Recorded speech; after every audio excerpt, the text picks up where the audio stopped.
Marco Polo. Bu ismni eshitganda ko'z oldimizga darrov sarguzashtlar, olis o'lkalar keladi, to'g'rimi? U shubhasiz venetsiyalik buyuk sayyoh, lekin u sharq haqida aytgan afsonaviy hikoyalarning qanchasi, aytaylik, haqiqatga yaqin. Keling, hozir aynan shu masalaga oydinlik kiritamiz. Ukking Dunyo xilma-xilligi kitobi degan asari bor-ku, o'sha kitob nafaqat shunchaki bir sayohat kundaligi edi. Yo'q, u butun g'arb dunyosining ko'zini ochgandek bo'ldi. O'sha paytlar Yevropaliklar uchun sirli bo'lgan buyuk Ipak yo'li, qudratli Mo'g'ullar imperiyasi va Xitoyning aqlga sig'mas boyliklari bularning hammasini aynan shu kitob ochib bergan. Lekin mana shu yerda eng katta savol tug'iladi. Yillar davomida tarixchilarni qiynab kelayotgan savol u haqiqatdan ham Xitoygacha borganmi yoki bu shunchaki g'oyatda mohirlik bilan to'qilgan bir afsonamikan? Keling endi faktlarga o'tamiz, dalillarni birma-bir ko'rib chiqamiz. Xo'sh, keling ishni hammamiz eshitgan, bilgan o'sha mashhur hikoyadan boshlaylik. Bilasizku, o'sha sarguzashtlarga cho'nqoq bir yosh yigitning olis va sirli o'lkalarga qilgan unutilmas safari haqidagi doston. Bir o'ylab ko'ring-ya, atigi 17 yoshida, hali o'spirin bola, otasi va amakisi bilan Venetsiyadan chiqib ketadi va uyiga naq 24 yildan keyin qaytadi. Bu epik sayohatining 17 yilini bo'lsa, o'sha davrning eng qudratli hukmdorlaridan biri Mo'g'ul xoni Xubilayning xizmatida o'tkazadi. Bu shunchaki aqlga sig'maydi. Endi eng qizig'i, Polo vataniga qaytib, bu aqli bovar qilmas hikoyalarni aytib berganida nima bo'ldi deb o'ylaysiz? Hech kim unga ishonmagan. Ko'pchilik uni masxara qilgan, kitobiga esa Il Milione, ya'ni millionta yolg'on deb laqab qo'yishgan. Va bilasizmi nima ajablanarli? O'sha shubhalar bugungi kungacha saqlanib qolgan. Skeptiklaring, ya'ni unga ishonmaydiganlarning eng katta quroli nima, bilasizmi? Ular aytishadiki, qanday qilib Xitoyda naq 17 yil yashagan odam Buyuk Xitoy devori haqida bir og'iz ham gapirmaydi, yoki butun dunyoni lol qoldirgan chinni idishlar, murakkab irogliflar, xitoyliklarning joni dili bo'lgan choy madaniyati bular haqida nega lom-mim demaydi? Rostdan ham bu juda jiddiy savol va jiddiy shubha, to'g'rimi? Bu holi hammasi emas. Uning sayohat marshrutining o'zi ham juda bir chalkash. Masalan, tarixchi Francis Wood aytadiki, Poloning kitobidagi ko'p joy nomlari xitoychaga emas, ko'proq forscha talaffuzga o'xshaydi va ehtimol eng og'ir dalil. Xitoyning o'sha davrdagi ulkan byurokratik arxivlarida minglab hujjatlar orasida Polo degan ismli birorta ham venetsiyalik amaldor haqida hech qanaqa ma'lumot yo'q. Umuman. Xo'sh, Woodingning xulosasi qanaqa? Uning fikricha, Polo aslida hech qanaqa Xitoyga bormagan. U shunchaki oilasining Qora dengizdagi savdo postlaridan birida o'tirib, u yoqdan bu yoqqa qatnaydigan fors va arab savdogarlarining hikoyalarini yig'ib chiqqan. Keyin esa hammasini go'yoki o'zining sarguzashtidek qilib aytib bergan. Mana shunaqa gap. Ammo to'xtang. Har bir tangadek bu hikoyaning ham ikkinchi tomoni bor. So'nggi yillardagi tadqiqotlar, sinchkovlik bilan qilingan tahlillar skeptiklarning bu da'volarga qarshi juda kuchli dalillarni topib berdi. Keling, endi tangani ikkinchi tomoniga ag'darib ko'ramiz. Mayli, to'g'ri, u choy yoki chinni idishlar haqida yozmagan bo'lishi mumkin. Lekin u shunday narsalar haqida yozganki, o'sha paytdagi yevropaliklarning xayoliga ham kelmagan.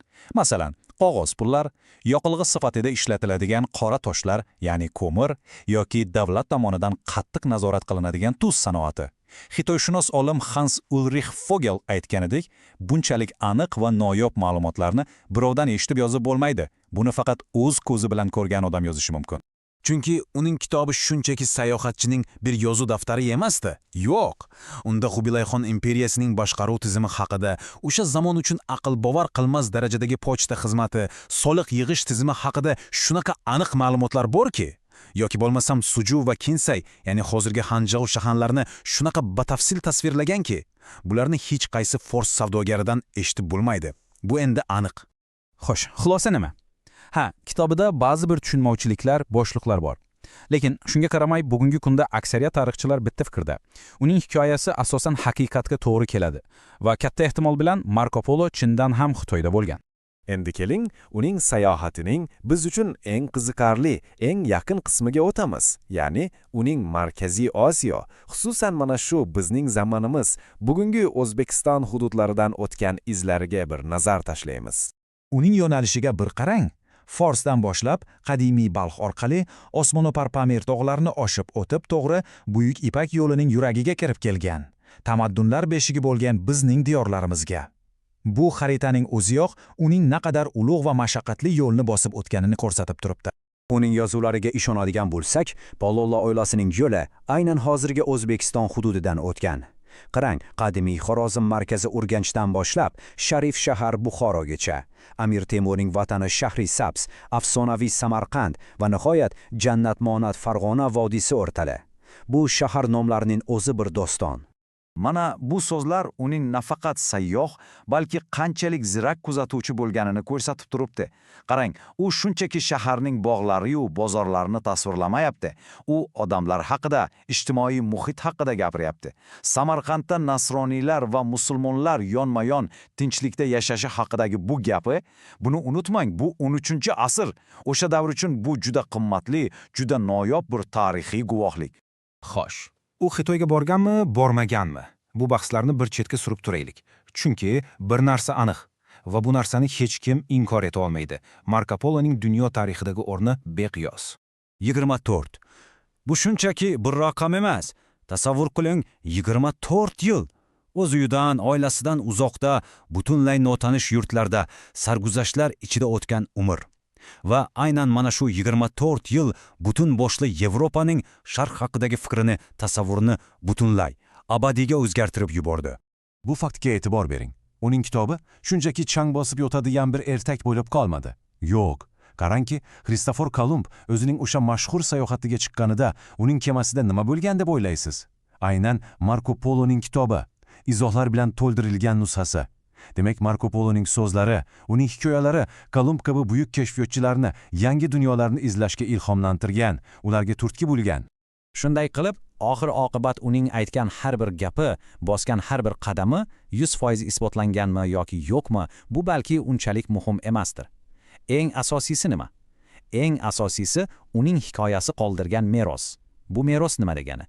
Bu notanish dunyolarni o'rganishga bo'lgan o'lmas ishtiyoq, madaniyatlar o'rtasida ko'priklar qurishga bo'lgan intilish va o'z ufqingni doimiy ravishda kengaytirib borishga undovchi bir chaqiriqdir. Va ehtimol aynan mana shu narsa Marko Poloning eng buyuk merosidir.